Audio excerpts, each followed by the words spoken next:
Assalamualaikum warahmatullahi wabarakatuh. Bismillahirrahmanirrahim. Alhamdulillahi rabbil alamin. Wassalatu wassalamu ala asyrafil anbiya'i wal mursalin wa ala alihi wa sahbihi ajma'in. Allahumma barik lana fi Sya'ban wa balighna Ramadan. Na'udzu bi kalimatillahi tammati min syarri ma khalaq. Bismillahilladzi la yadurru ma'asmihi syai'un fil ardi wala fis sama' wa huwas sami'ul alim. Allahumma idfa' 'anna al-waba' wal ghala wal riba waz zina wal mihan wa su'al fitan ma zahara minha wa ma batan an baladina hadza Pahang Darul Ma'mur khasatan wa an sa'iril biladil muslimina 'amatan ya rabbal alamin. Nawaitu ta'alluma wat ta'lim wa tazakkura wa tazkir wa naf'a wal intifa' wa du'a ilal huda wa dalalah alal khair ibtigha'a wajhillah wa mardatihi wa qurbihi wa sawabihi lillahi ta'ala. Saudara, alhamdulillah, dengan izin dan ketentuannya dapat kita bertemu pada kesempatan pagi ini dalam siaran langsung menerusi live Facebook dengan kerjasama Pusat Kutipan Zakat Majlis Agama Islam dan Adat Resam Negeri Pahang. Hari ini kita sambung kembali membincangkan bab tanda-tanda kiamat dan kita menggunakan kitab terjemahan daripada tesis Dr. Yusuf Ibnu Abdullah Ibnu Yusuf Al-Wabil yang telah membuat tesis masternya bertajuk Asyratus Sa'ah. Dan beliau telah mengumpulkan sebanyak 57 buah hadis berkaitan tanda-tanda kiamat kecil, ada 8 tanda-tanda kiamat besar dan ada 5 tanda-tanda terakhir sebelum berlakunya kiamat. Pada kesempatan yang lalu, iaitu 11 hari bulan Mac tahun 2020, sempat kita bahaskan perkara fasal keempat berkaitan Ya'juj dan Ma'juj, muka surat 286, dan kita baru saja masuk mukaddimah tentang teori-teori yang berlegar sekitar perihal Ya'juj dan Ma'juj. Hari ini kita sambung balik. Ada beberapa teori lagi untuk kita kongsikan sebelum kita melihat apakah pandangan Islam dari sudut nas-nas Quran dan juga hadis berkenaan Ya'juj dan Ma'juj ini. Dan hari ini siaran kita begitu istimewa sekali. Syukur, alhamdulillah, kerana kita bersiaran dalam suasana dipanggil Cordon Sanitaire ataupun Perintah Kawalan Pergerakan Malaysia tahun 2020 yang tentatifnya bermula daripada 18 Mac sampailah 14 April nanti, kurang lebih 27 hari. Dan hari ini hari yang ke-22 PKP kita, hari ke-8 fasa yang kedua. Tahniah kepada saudara-saudari yang telah berjaya menerusi hidup cara baru yang kita gelarkan New Normal. Hidup normal tapi new normal. Kehidupan kita sememangnya telah banyak di-reset balik, reboot balik sejak daripada PKP ini. Kita dah berpindah kepada fasa peralihan budaya. Banyak perkara-perkara yang kebiasaan kita lakukan tak dapat kita nak teruskan. Kita dah banyak tinggalkan hobi-hobi hujung minggu, mengetih dengan kawan dan sebagainya. Dan sekarang ni muncul budaya-budaya baru dalam kehidupan kita, budaya social distancing, jarak sosial. Dan saya kira hand sanitizer dan juga topeng akan jadi essential, setara dengan handphone selepas daripada PKP ini nanti. Dan sekarang ni bersalam pun dah menjadi satu stigma. Tak dapat dibayangkan bagaimana bazar Ramadan kita, tarawih kita, sudah pasti semuanya dalam bentuk new normal. Tetapi untuk duit raya molek bank in sajalah, walaupun tak boleh bersalam, boleh saja di bank in-kan terlebih dahulu.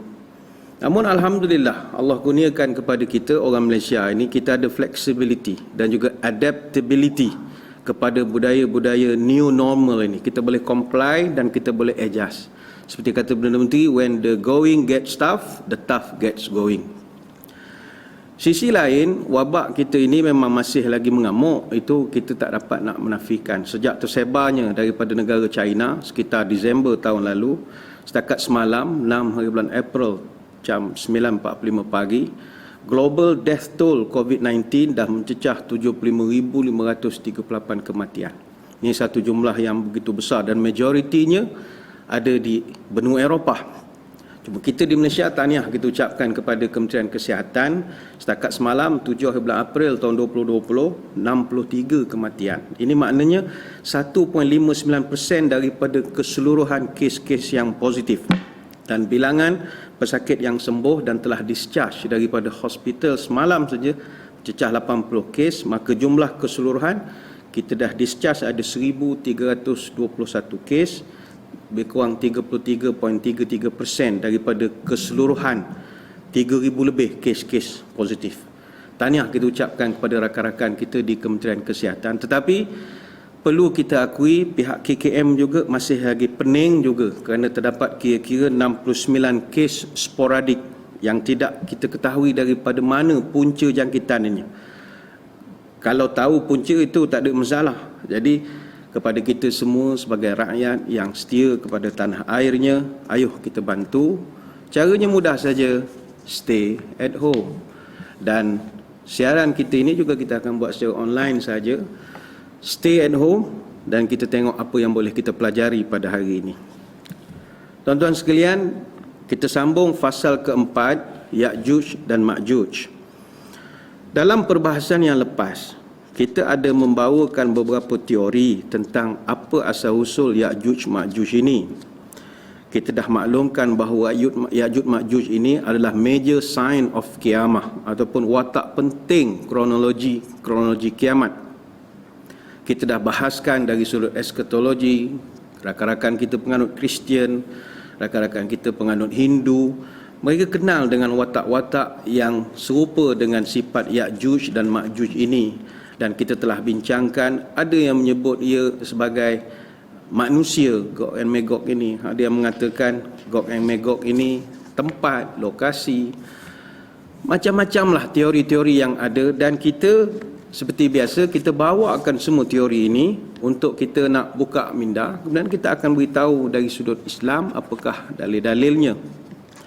Dalam pertemuan lepas kita ada cerita teori terbaru Gog and Magog adalah berkaitan dengan Vladimir Putin dan macam-macam lagi. Sememangnya terdapat ramai orang yang buat kajian dan juga syarahan tentang Ya'juj dan Ma'juj ini. Ada yang guna rujukan dan perbandingan menggunakan Quran. Ada juga yang gunakan Old Testament. Ada yang gunakan New Testament. Ada yang gunakan Torah, Talmud, Habakuk, Veda, Dead Sea Scrolls, kitab-kitab pagan dan macam-macam lagi. Namun secara jujur, kebanyakan daripada finding yang kita baca itu berlegar di sekitar arkeologi dan juga mistik. Majoritinya kajian bersifat impresif, ada logik-logiknya, tapi terkadang begitu syarat dengan cerita-cerita berbentuk legenda, mitos-mitos Greek yang bersumberkan kepada manuskrip kuno. Bayangkan ada yang berteori Ya'juj Ma'juj adalah kumpulan-kumpulan nomad di Mongol Altaik. Sama ada suku Xiongnu, Mongol ataupun Tartar. Mereka sekarang ni duduk di sekitar padang rumput Eurasia sebelah timur. Fizikal mereka bertubuh pendek, berkulit kuning, rambutnya hitam, wajahnya lebar dan matanya sepet. Ada juga yang berteori kalau Ya'juj adalah nomad di Mongol Altaik, Ma'juj pula adalah kumpulan Scythian Eropah, dipanggil nomad ataupun Indo-Eropah. Sama ada suku Arya nomad, Hun, Alan ataupun Khazar. Dan mereka ini berada di padang rumput sekitar Eurasia Barat. Tubuh mereka tinggi, kulit putih merah, rambutnya blond, wajah mereka oval dan mata mereka bulat normal. Saya tertarik dengan pandangan yang diberikan oleh Syekh Imran Hussein dalam bukunya An Islamic View of Gog and Magog in the Modern World. Kata dia Ya'juj Ma'juj ini bukanlah makhluk hodoh ataupun bukanlah makhluk asing. Ya'juj Ma'juj hanyalah manusia biasa. Dan kata Syekh Imran Hussein, mereka ini tinggal di kawasan pergunungan Georgia di sempadan Rusia sekarang. Mereka ni berketurunan daripada Nabi Nuh dan tidak ada kaitan langsung dengan keturunan Yahudi Israel. Kaum ini dinamakan kaum Khazar dan ada ditulis oleh Arthur Koestler dalam bukunya The 30th Tribe. Ada juga satu tulisan yang pernah kami baca, ada yang mengatakan Ya'juj Ma'juj ini adalah gunung berapi. Ada yang mengatakan begitu. Ada seorang penulis di alam cyber, tidak kita sebutkan namanya, dia tulis satu buku Misteri Ya'juj dan Ma'juj Terbongkar. Ya, dia berusaha untuk nak menepis pandangan-pandangan tradisional para pengkaji yang selama ini menafsirkan Ya'juj dan Ma'juj sebagai dua kaum perosak. Kita setuju dengan premis dia. Dia bertanya, Ya'juj Ma'juj, who or what? Ini Ya'juj Ma'juj, siapa ataupun apa? Kita ucap tahniah kepada orang muda yang banyak meluangkan masa untuk mengkaji, dan kajian itu saya dipahamkan mengambil masa 2 tahun. 2 tahun. Dia mengatakan Ya'juj Ma'juj itu adalah lahar gunung berapi ataupun Al-Humam Al-Burkaniyah, ataupun digunakan istilah super volcano. Maknanya bukannya manusia makhluk seperti kita. Dia ada hujah dan kita hormati. Pertama, hujahnya dalam surah Al-Kahfi. Bainas saddaini, terletak di antara dua gunung. Jadi ada gunung di situ. Kemudian mufsiduna fil ardi, dia akan merosakkan permukaan bumi. Ini ada dirakamkan dalam surah Al-Kahfi ayat 94. Kemudian aj'al bainakum wa bainahum radma, dia boleh disekat dengan empangan. Itu surah Al-Kahfi ayat ke-95. Dan dia mempunyai sifat menyala. Dia mempunyai huruf akar alif, jim yang bermaksud nyalaan. Yang kelima, dia bergerak seperti gelombang kerana ada huruf akar mim, jim yang bermaksud gelombang. Dan dia akan turun daripada lereng-lereng tinggi. Itu dalam surah Al-Kahfi. Atuni ufrigh alaihi qitra, bawalah tembaga cair supaya aku tuangkan ke atasnya. Dan yang ketujuh kata dia akan muncul semula dari bawah tanah. Surah Al-Kahfi ayat 98. Kita di Minda Imam Besar, kita ingin sebutkan begini. Siapa-siapa pun nak buat kajian atau nak berteori tentang perkara-perkara gaib, silakan. Tak ada masalah. Tetapi satu saja adab yang kita kena pegang, jangan kasar ketika menghentam kajian-kajian orang lain. Kita mesti belajar untuk menghormati kajian orang. Dalam buku tersebut, kelihatannya seolah-olah dia mempertikaikan kenyataan para ulama yang mengatakan bahawa Ya'juj Ma'juj ni mata mereka sepet. Mereka ini banyak bulu pada badan mereka. Ulama mengatakan jumlah mereka tersangat ramai dan macam-macam lagi. Dia hentamnya segala pandangan-pandangan para ulama ini. Perlu diingat, kenyataan para ulama serta kajian-kajian mereka tentang Ya'juj dan Ma'juj adalah berdasarkan hadis. Ibnu Harmalah meriwayatkan daripada ibu saudaranya yang mendengar satu khutbah daripada Rasulullah sallallahu alaihi wasallam yang tatkala itu jari tangan baginda berbalut kerana kena sengatan kala jengking. Innakum taquluna la aduwa wa innakum la tazaluna tuqatiluna aduwan hatta ya'ti Ya'juj wa Ma'juj iradul wujuhi sigharul uyuni syuhbus sya'afi min kulli hadabin yansiluna ka'anna wujuhahumul majanul mutraqah. Sesungguhnya kamu, kata Nabi, mengatakan bahawa kamu tidak ada musuh, sementara kamu sebenarnya sentiasa berperang dengan musuh. Sehinggalah datang Ya'juj dan Ma'juj.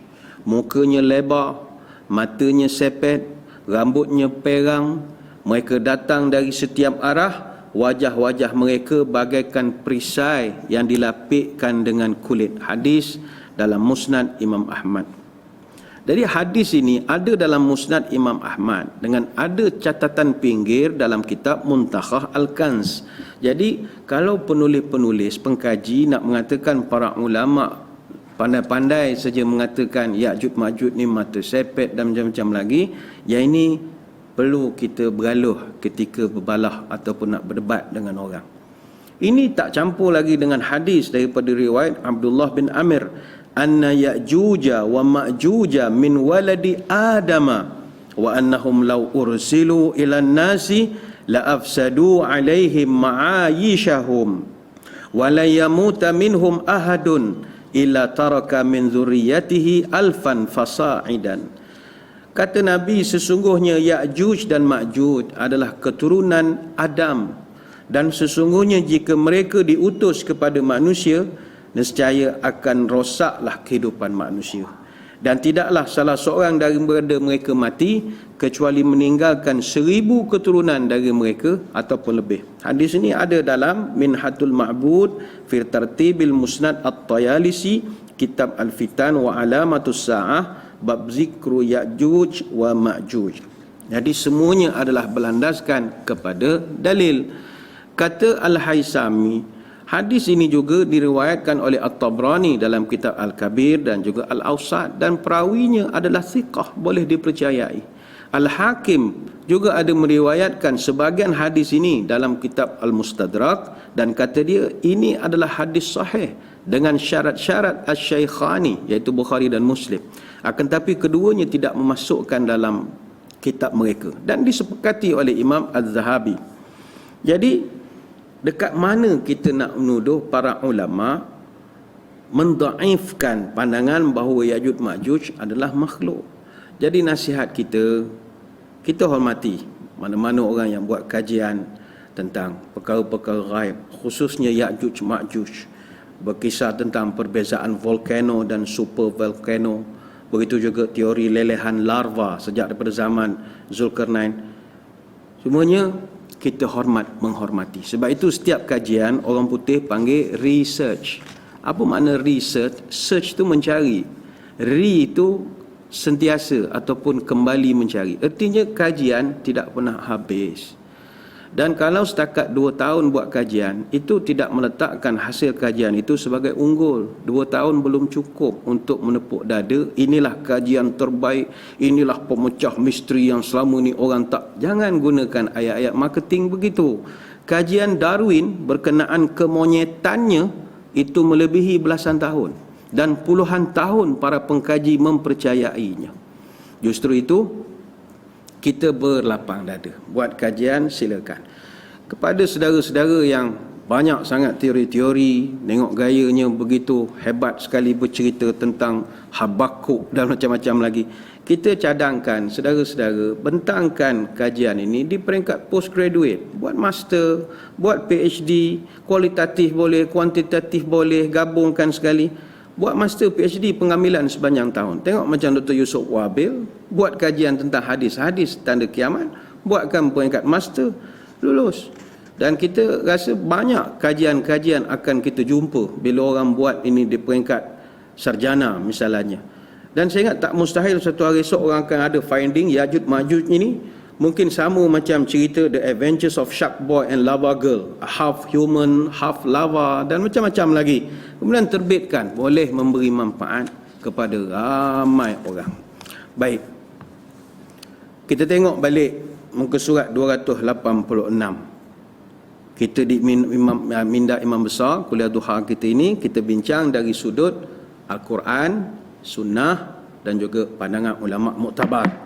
Mari kita lihat asal usul Ya'juj Ma'juj, muka surat 286 bagi yang ada kitab.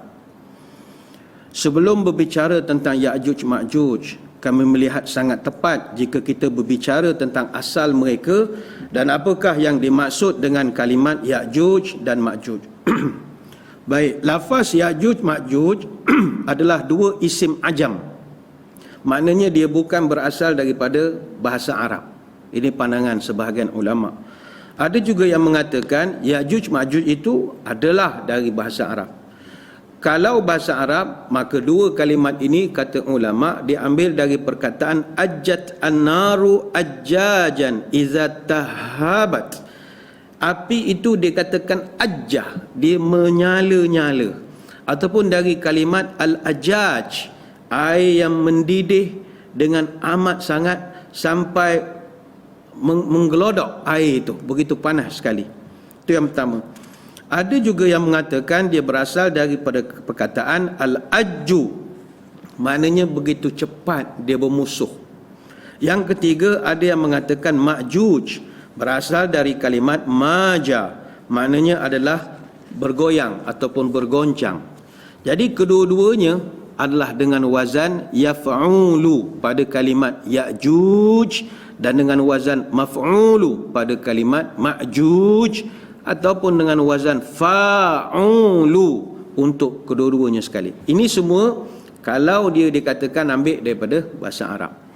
Adapun jika berasal dari bahasa Ajam, bahasa Ajam ni non-Arabik, bahasa Melayu, bahasa Inggeris, apa saja bahasa, maka kedua-dua perkataan Ya'juj dan Ma'juj dia tidak ada kata dasar. Kerana bahasa Ajam tidak diambil daripada mana-mana bahasa Arab.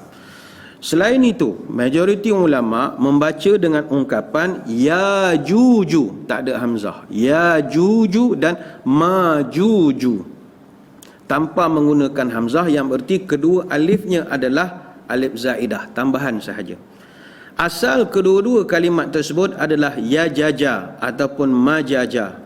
Dan adapun qiraah atau cara bacaan Al-Quran Imam Asim menggunakan hamzah yang disukunkan, majuju. Semua yang telah disebutkan berkenaan dengan asal usul kedua-dua kalimat sebenarnya amat sesuai dengan keadaan mereka. Dan pengambilan kalimat dari lafaz maja yang bermakna idtaraba ataupun bergoncang, maka perkara ini diperkuatkan oleh firman Allah. Ni ada muka surat 287 perenggan yang kedua. Wa tarakna ba'dahum yawma idzin yamuju fi ba'd wa nufikha fi suri fajama'nahum jam'a. Kami biarkan Ya'juj Ma'juj di hari itu bercampur antara satu sama lain. Surah Al-Kahfi ayat 99. Dalam kitab Lisanul Arab, Tartibul Qamus Al-Muhitah, Fathul Bari dan juga Syarah An-Nawawi li Sahih Muslim diterangkan perkara-perkara percampuran Ya'juj Ma'juj ini akan berlaku ketika mereka keluar daripada dinding nanti. Baik, hadirin hadirat sekalian, apakah asal usul mereka? Muka surat 287 perenggan yang ketiga tu ya. Ya'juj dan Ma'juj adalah manusia daripada keturunan Adam dan Hawa. Pegang itu dulu. Keturunan Adam dan juga Hawa. Pegang itu dulu. Namun ada juga sebahagian penulis yang berpandangan Ya'juj dan Ma'juj berasal daripada Adam dan bukan daripada Hawa. Perkara ini berlaku, diceritakan semasa Adam bermimpi, lalu air maninya bercampur dengan tanah, maka dari situlah Allah menciptakan Ya'juj dan Ma'juj. Bagaimana kata para ulama? Kata Dr. Taha Zaini dalam tahqiqnya terhadap kitab Al-Bidayah wan Nihayah fil Fitan wal Malahim, pendapat ini sama sekali tidak berlandaskan dalil dan tidak disebutkan dalam sumber yang layak untuk diterima percakapan dan pendapatnya. Kata Ibn Hajar dalam Fathul Bari, kami sama sekali tidak mengetahui ungkapan seperti ini daripada seorang ulama salaf pun, kecuali daripada Ka'ab al-Ahbar. Dan ungkapan ini dibantah oleh hadis marfu' yang menyatakan mereka adalah keturunan Nabi Nuh, sedangkan Nuh daripada keturunan Hawa. Dalam kitab Al-Bidayah wan Nihayah fil Fitan wal Malahim disebutkan Ya'juj dan Ma'juj berasal dari keturunan Yafith, nenek moyang bangsa Turk, dan Yafis juga adalah keturunan Nabi Nuh. Mari kita lihat dalil-dalil yang mengatakan bahawa Ya'juj Ma'juj ini adalah daripada keturunan Nabi Adam. Abu Sa'id Al-Khudri radhiyallahu anhu cerita, Nabi pernah cerita, ini muka surat 287 perenggan paling bawah sekali. Yaqulullahu ta'ala ya Adamu fayaqulu labbaika wa sa'daika wal khairu fi yadaika. Allah Ta'ala berfirman, hei anak-anak, hei Adam. Adam pun menjawab, aku sambut panggilanmu, hai Tuhan. Segala kebaikan ada di kedua tanganmu. Fayaqulu akhrij ba'san nari. Allah pun menitahkan, keluarkanlah rombongan-rombongan penghuni neraka. Qala wa ma ba'sun nari. qala min kulli alfin tis'ami'atin wa tis'atan. Yang ini dalam kitab kita muka surat 288, hadis yang atas itu baris kedua. Tis'atan buatkan tanwin, di situ buat tis'ata, buatkan dua baris. Wa tis'atan wa tis'ina. Dia bertanya, berapakah jumlah rombongan penghuni neraka ya Allah? Allah pun menjawab, untuk setiap 1000 orang ada 999. Fa'indahu yashibu. Ini pun juga baiki, dia buat sini huruf mati, yashib, dia buat sini yashib, ber tu dimati, kita hidupkan, buangkan sabdu. Yashibu, fa'indahu yashibu saghiru wa tada'u kullu zati hamlin hamlaha wa taran nasa. Ini juga baiki dalam kitab kita baris ketiga hadis itu, dia buat nasu, kita tukar an-nasa baris atas, sukara wa ma hum bisukara walakinna azaballahi syadidun. Ketika itu rambut anak kecil berubah jadi beruban, setiap orang yang hamil gugur kandungan mereka, dan engkau lihat manusia macam mabuk, padahal mereka tidak mabuk, melainkan azab Allah sangatlah pedih. Qalu wa ayyuna zalikal wahidu. Para sahabat bertanya, siapakah di antara kami yang termasuk satu orang itu ya Rasul? Qal, Nabi menjawab, abshiru fa inna minkum rajulan wa min ya'juja wa ma'juja alfan. Ini tambahkan alif dalam hadis kita baris last sekali, wa ya'juja wa ma'juja alfun, dia buat tambahkan alif jadi alfan. Nabi pun menjawab, bergembiralah, sesungguhnya satu orang dari kamu dan 1000 orang daripada Ya'juj dan Ma'juj. Hadis dalam Sahih Al-Bukhari. Dalam riwayat lain daripada Abdullah bin Umar yang bawah tu, tapi tak ada matan hadisnya, kita bacakan untuk berkat. Anna Ya'juja wa Ma'juja min waladi Adama wa annahum law ursilu ila nasi la afsadu alaihim ma'ayishahum wa lan yamuta minhum ahadun illa taraka min zurriyatihi alfan fasa'idan. Sesungguhnya Ya'juj dan Ma'juj adalah keturunan Adam, dan sesungguhnya jika mereka diutus kepada manusia, nescaya akan rosaklah kehidupan mereka, dan tidaklah salah seorang daripada mereka mati kecuali meninggalkan 1000 keturunan dari mereka ataupun lebih. Hadis dalam Minhatul Ma'bud fi Tartib Musnad At-Tayalisi, Kitab Al-Fitan wa Alamatus Sa'ah, bab zikru Ya'juj wa Ma'juj. Seterusnya, perkara yang kedua, sifat-sifat Ya'juj dan Ma'juj, muka surat 288. Dalam kitab An-Nihayah Al-Fitan wal Malahim yang ditahqiq oleh Dr. Taha Zaini, ada diterangkan, adapun sifat-sifat mereka yang telah dijelaskan oleh pelbagai hadis, iaitu mereka menyerupai orang-orang yang sejenis dengan mereka daripada kalangan beberapa bangsa. Pertama, bangsa Turk. Yang kedua, orang Ajam yang tidak fasih bahasanya, fasih bicaranya. Yang ketiga, bangsa Mongol. Yang keempat, ini sifat mata sepet. Yang kelima, hidung pesek. Yang keenam, rambut perang. Yang ketujuh, dahi lebar. Yang kelapan, muka mereka macam perisai lapik dengan kulit.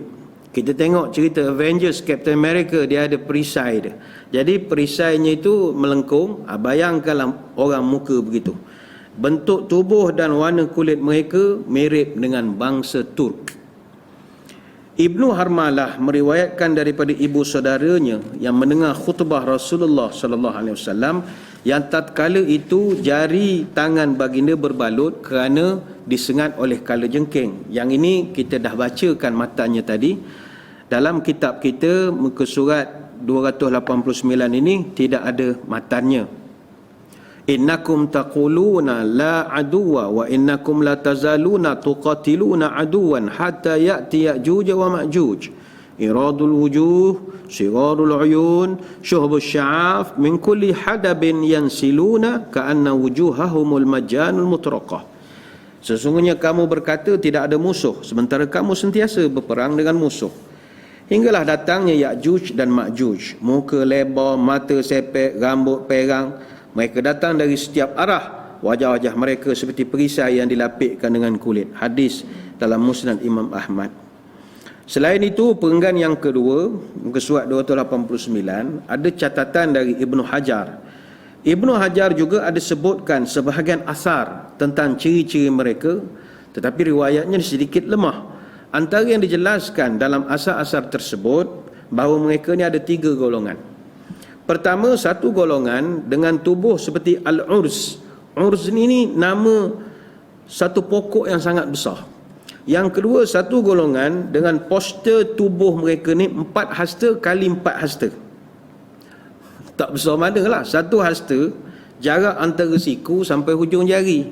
Lebih kurang dalam 45 cm. Tidaklah besar mana. Itu pendapat yang kedua. Pendapat yang ketiga, satu golongan Ya'juj Ma'juj ni pula, telinga mereka boleh bertembung dengan telinga yang satu lagi. Tak dapatlah kita bayangkan serupa Yoda ke rupa apa ke, tapi dia bertembung antara satu sama lain. Ada pula asar yang menyebutkan bahawa tinggi mereka sejengkal ataupun 2 jengkal, dan paling tinggi pun 3 jengkal. Ini boleh rujuk dalam kitab Fathul Bari jilid ke-13 muka surat 107, ada diberikan perbahasan-perbahasan ini. Namun bagaimana kita nak menilai? Kita kena tengok petunjuknya daripada hadis yang ditunjukkan oleh pelbagai dalil-dalil sahih.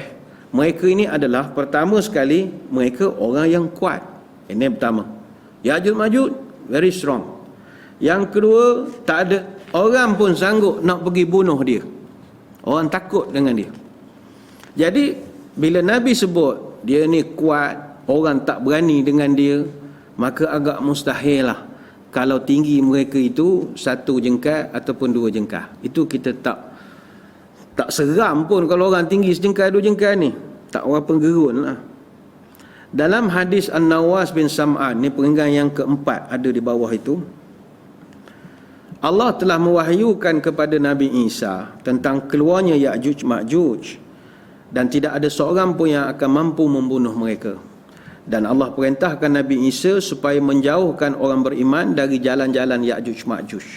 Lalu Allah berkata kepada mereka, ni dalam kitab tak ada matan, faharriz ibadi ila turi, kumpulkan hamba-hambaku pergi ke gunung. Gunung mana? Gunung Tur. Gunung Tur ni duduk di Mesir, Sinai. Jadi perkara ini kita akan jelaskan dalam perbahasan tentang bagaimana Ya'juj Ma'juj ni keluar daripada kepungan yang pernah dibuat untuk mereka. InsyaAllah akan datang. Baik, muka surat 289, dalil-dalil dari Al-Quranul Karim. Keluarnya Ya'juj dan Ma'juj pada akhir zaman adalah salah satu tanda dari tanda-tanda besar kiamat. Kemunculan mereka telah ditunjukkan di dalam Alkitab dan juga As-Sunnah. Apakah dalil-dalil dari Al-Quranul Karim?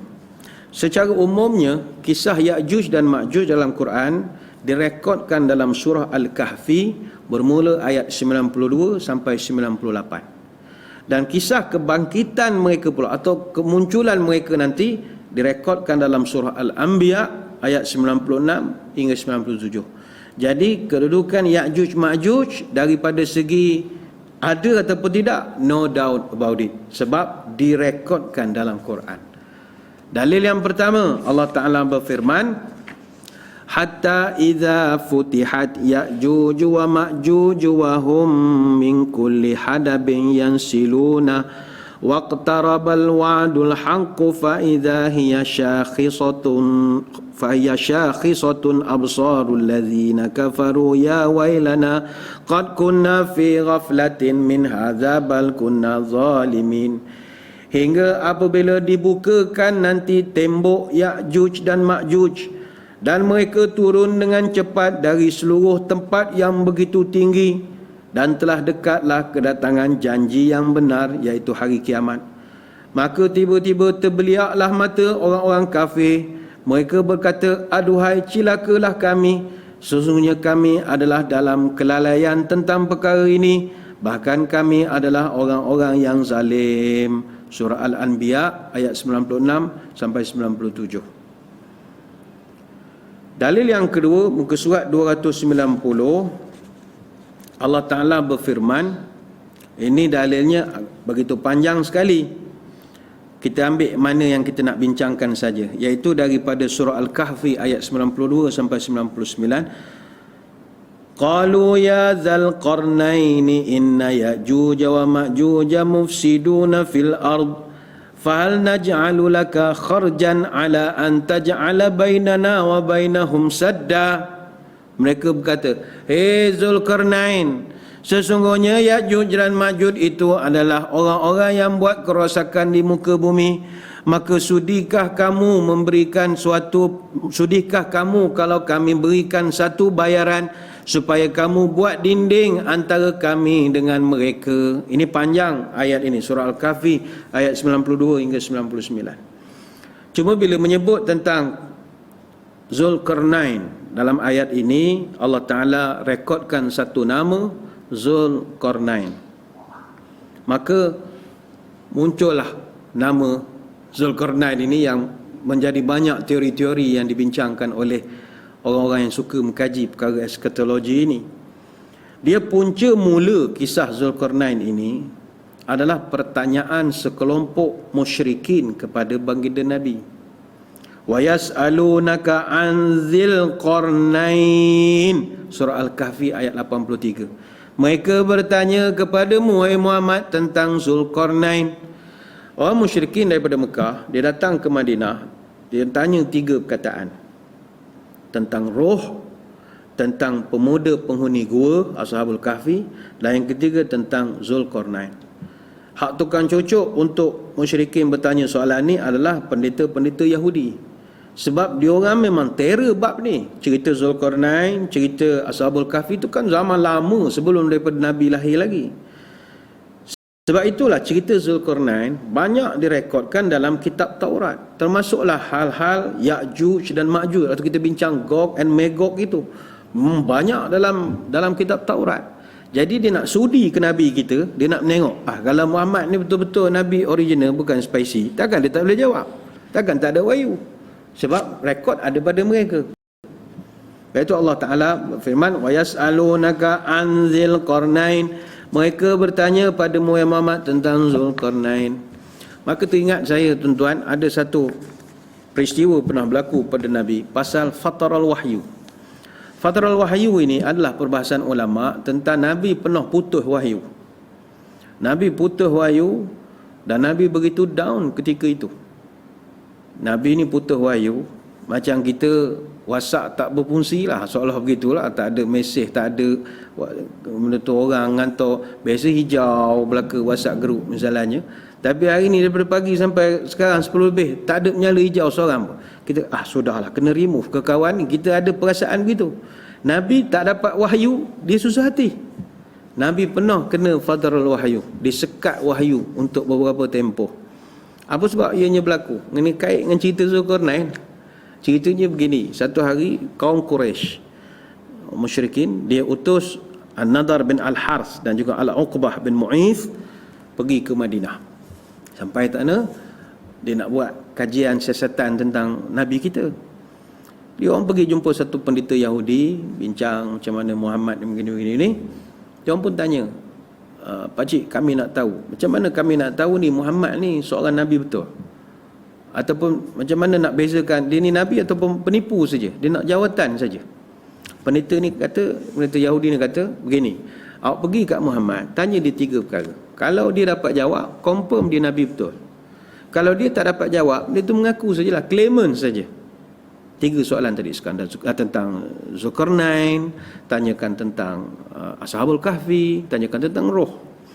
Jadi dia orang pun jumpalah dengan Nabi. Dia kata, "Ya Muhammad, ceritakan pada kami perkara ni, 3 perkara."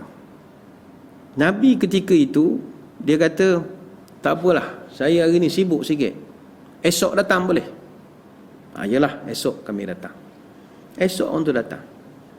Nabi tunggu wahyu tak turun-turun. Sudah.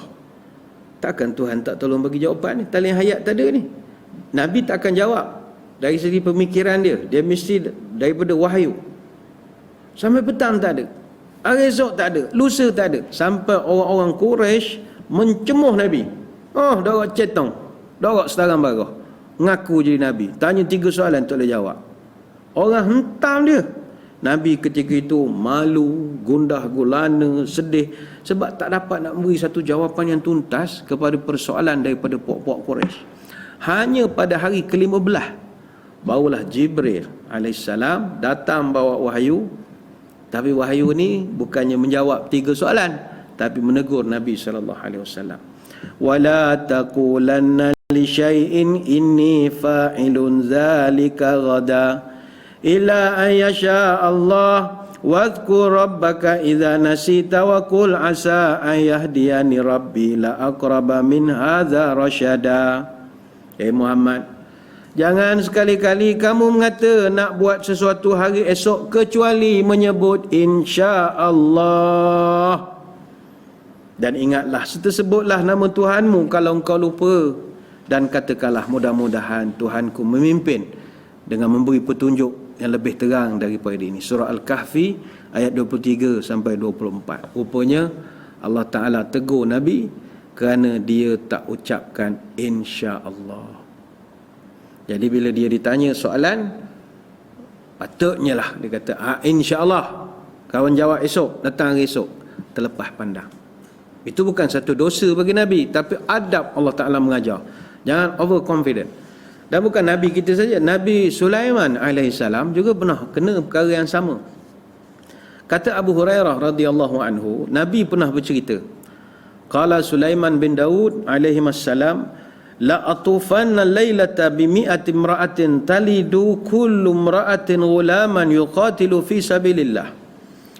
Satu hari Nabi Sulaiman, dia raja, dia bertitah, kata dia, malam ini aku akan menggilirkan 100 orang isteri aku malam ini serentak. Menggilirkan ni bahasa orang belapik lah, bahasa bercakap belapik. Menggauli isterinya 100 orang dalam satu malam, dia gilir-gilirkan. Dan aku akan pastikan setiap isteri aku melahirkan anak, yang mana anak itu nanti akan berjihad pula di jalan Allah. Dia cakap begitu. Datang malaikat, faqala lahul malak qul insyaallah. Datang malaikat tegur, ampun tuanku, jangan lupa sebut insyaallah. Sekejap. Dia bertitah lagi. Malaikat tegur lagi, tuanku, insyaallah, jangan lupa. Sekejap. Falam yaqul wa nasiyah. Kata Nabi, akhirnya disebab dia galik bertitah, akhirnya Nabi Sulaiman tak ucap pun insya-Allah, dan dia terlupa, wanasiyah, dia terlupa. Fa atafa bihinna wa lam talid minhunna illa mar'atun nisfa insanin. Nabi kita bercerita, kemudian malam itu Nabi Sulaiman menggilirkanlah satu persatu isterinya 100 orang ini, tetapi ternyata tidak ada seorang pun isterinya yang mengandung pada malam itu, kecuali illa imra'atun, satu isteri saja yang lekat malam itu. Namun anak yang dia lahir nisfa insanin, anak yang dia lahir itu separuh manusia. Separuh lagi apa? Separuh lagi lain minggu lah kita cerita, ke mana boleh cerita semua benda hari ni.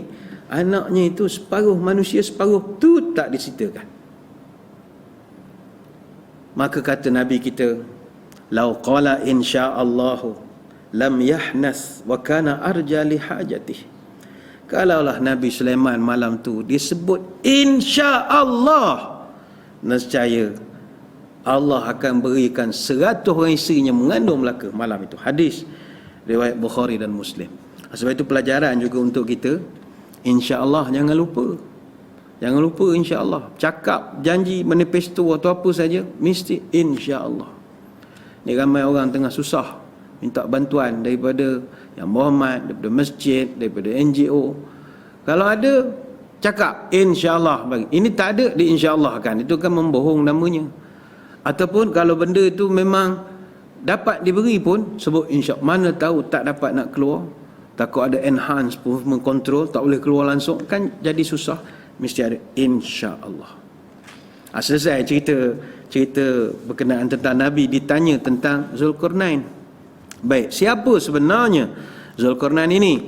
Dalam kitab Al-Bidayah wan Nihayah fil Fitan wal Malahim dan juga tafsir Ibnu Katsir, para ulama berbeza pendapat tentang apa nama sebenarnya. Riwayat dari Ibnu Abbas, Abdullah bin Ad-Dhahak bin Ma'ad. Ada juga yang kata Mus'ab bin Abdullah bin Kinan bin Al-Uzd. Dinamakan Zulkarnain kerana dia telah menguasai wilayah timur dan juga barat, iaitu wilayah muncul dan terbenamnya tanduk-tanduk syaitan. Dikatakan dia seorang hamba yang beriman lagi soleh.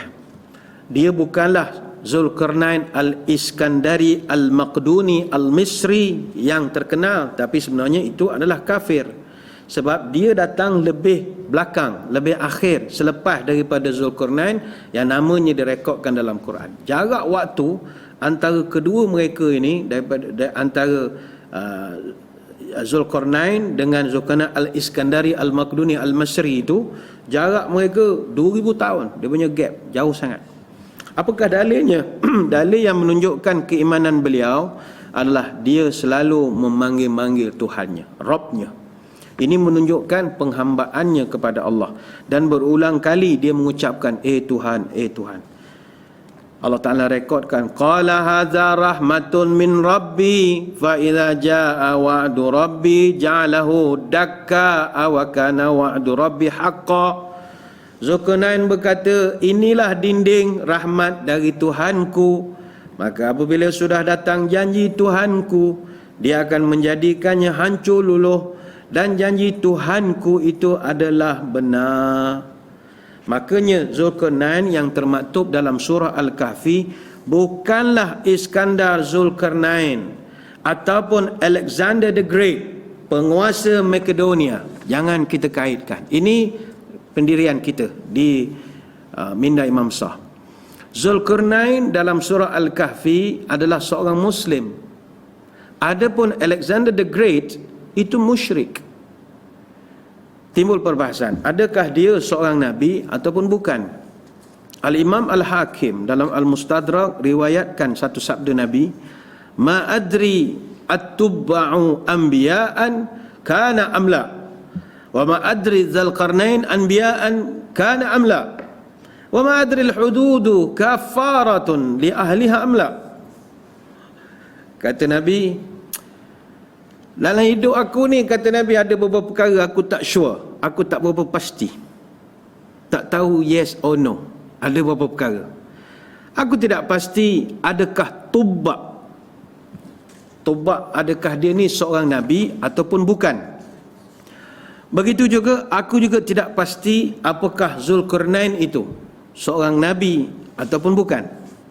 Yang ketiga, aku juga tidak pasti adakah hukum hudud boleh menghapuskan dosa ataupun tidak, kata Nabi. Ini riwayat Imam Hakim, dan kata Al-Hakim, hadis ini sahih sesuai dengan kriteria Bukhari dan Muslim, dan tidak ada cacat pada hadis ini. Jadi sememangnya Allah Ta'ala ada sebutkan 3 nama, Zulkarnain, Tubak, Khidir. Jadi Nabi sendiri pun tak tahu secara pasti apakah status Zulkarnain. Jadi kalau Nabi SAW pun tidak tahu secara pasti Zulkarnain ini Nabi ataupun tidak, apatah lagi kita. Kita Nabi kampung pun tidak. Nabi tak diberi jawapan adakah Zulkarnain itu Nabi. Kita boleh berlepas pandang daripada silang pendapat ahli-ahli tafsir tentang kedudukannya sebagai Nabi atau bukan. Yang pasti Zulkarnain adalah seorang raja yang soleh, pemimpin yang beriman. Dia percaya kepada Allah dan percaya kepada hari kiamat. Ada juga yang mengatakan kononnya Zulkarnain ini adalah Cyrus the Great ataupun Raja Quraisy yang agung. Raja Quraisy ini ataupun Cyrus ini pengasas Empire Akhmaniyun ataupun Achaemenid yang terletak di Parsi, ini 550 tahun sebelum Masihi. Tamadun Achaemenid ini memang diakui memiliki kemahiran engineering yang begitu hebat, kejuruteraan. Mereka pernah bina sistem binaan anti gempa bumi yang digunakan oleh reaktor nuklear pada hari ini. Bahkan jurutera Achaemenid merupakan golongan pertama yang menggunakan kaedah matematik dalam kejuruteraan mereka. Ada mengatakan Zulkarnain itulah Cyrus the Great. Tapi ada juga yang tak setuju, sebab Cyrus the Great digambarkan dia dalam image yang ada, dia tak pakai topi bertanduk dua. Sedangkan Zulkarnain itu bermaksud yang bertanduk dua.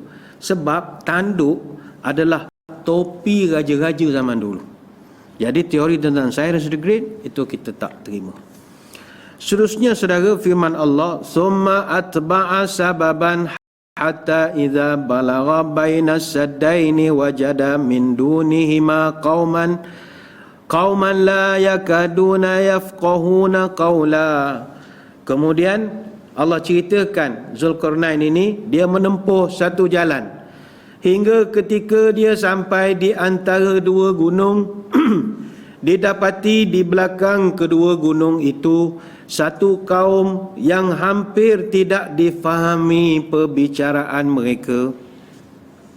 Kata As-Sa'di dalam kitab Qasasul Anbiya muka surat 163,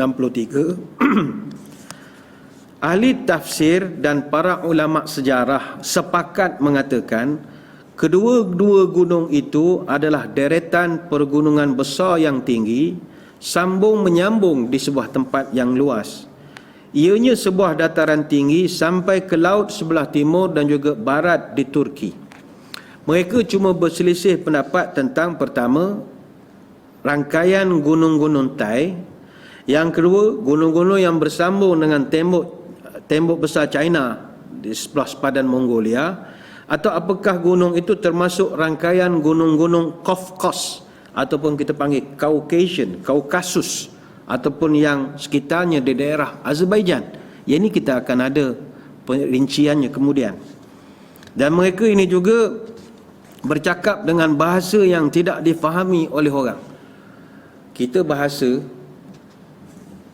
insya-Allah kalau walaupun ayam itik, kita boleh faham kehendak orang. Boleh faham. Kadang kita ada orang pergi ke Perancis, dia tak pandai pergi ke Paris, tak pandai cakap Perancis.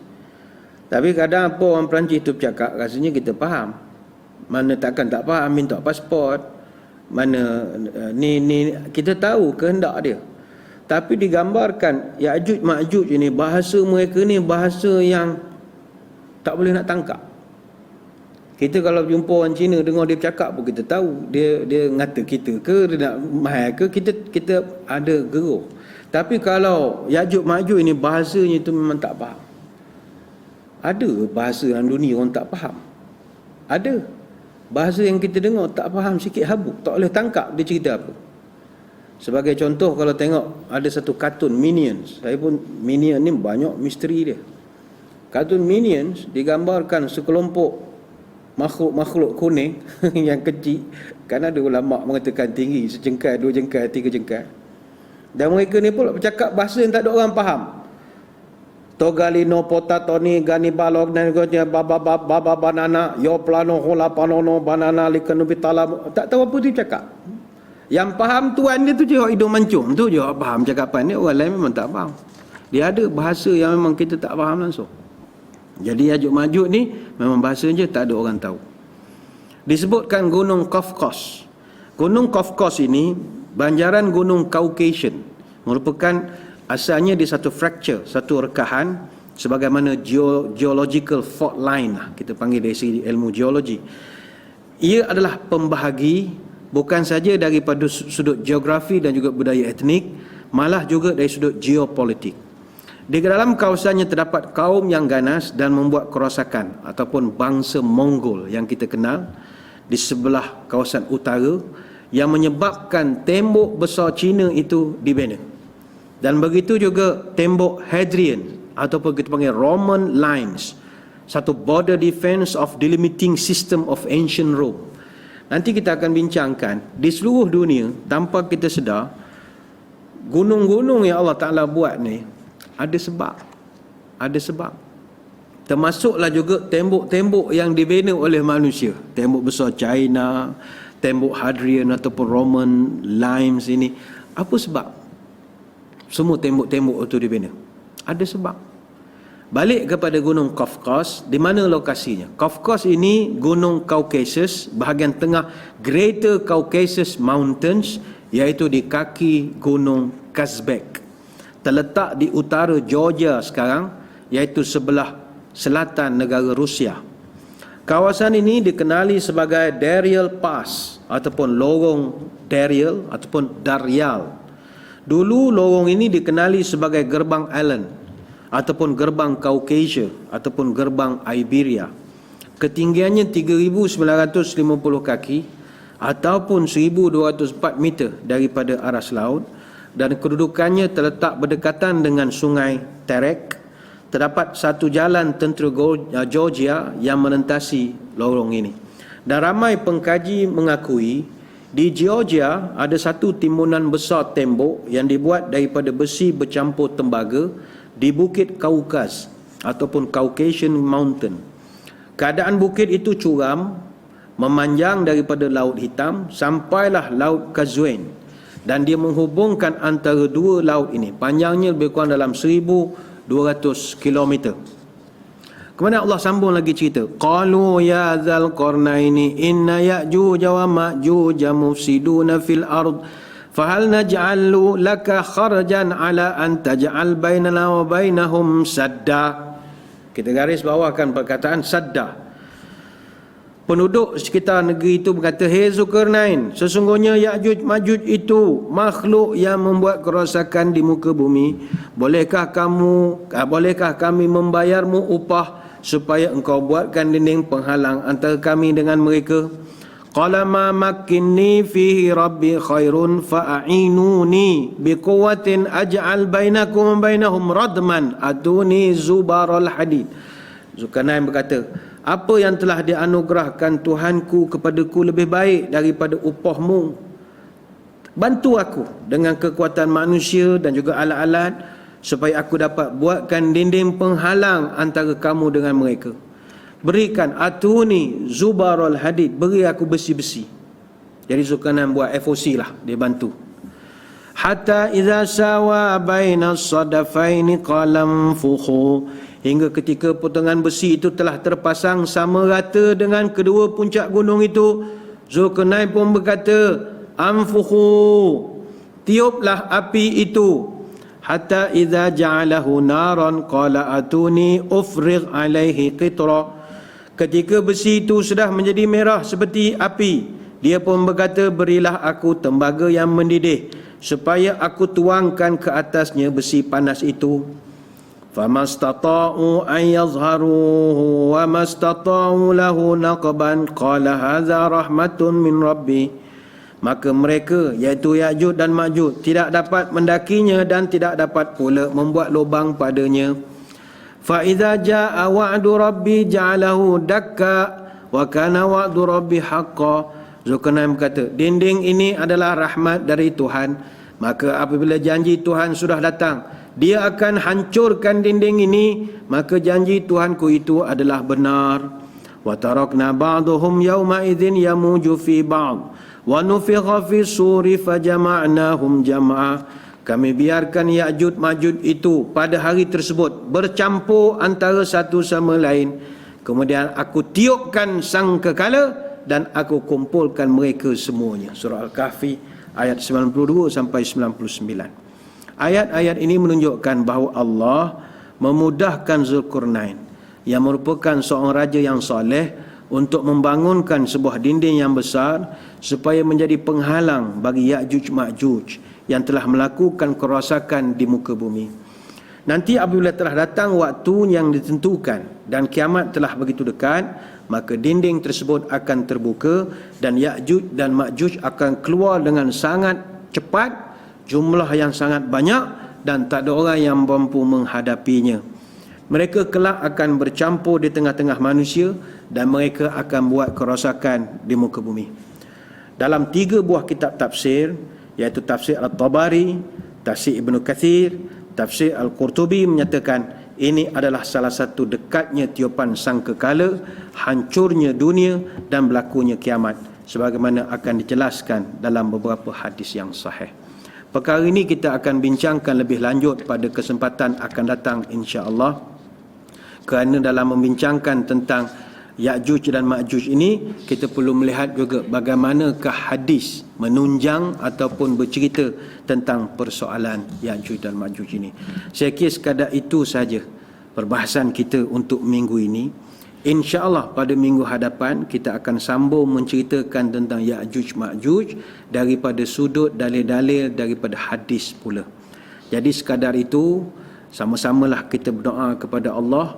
Moga-moga Allah merahmati pertemuan dan majlis kita pada hari ini. A'udzubillahi minasyaitonirrajim. Bismillahirrahmanirrahim. Allahumma barik lana fi Sya'ban wa balighna Ramadan. Ya Allah, berkatkan umur kami pada bulan Sya'ban, panjangkan umur kami bertemu bulan Ramadan. Allahumma inna duha'a duha'uka wal baha'a baha'uka wal jamalu jamaluka wal quwwata quwwatuka wal qudrata qudratuka wal ismata ismatuka. Allahumma in kana rizqina fis sama'i fa anzilhu wa in kana fil ardi fa akhrijhu wa in kana mu'siran fayassirhu wa in kana haraman fatahhirhu wa in kana ba'idan faqarribhu bihaqqi duhaika wa bahaika wa jamalika wa quwwatika wa qudratika atina ma ataita ibadaka salihin. Subhanakallahumma wa bihamdika nashhadu an la ilaha illa anta nastaghfiruka wa natubu ilaik. Wa sallallahu ala sayyidina Muhammadin wa ala alihi wa sahbihi wa baraka wasallam. Walhamdulillahi rabbil alamin. Wabillahi taufiq wal hidayah. Wassalamualaikum warahmatullahi wabarakatuh. Wallahu a'lam.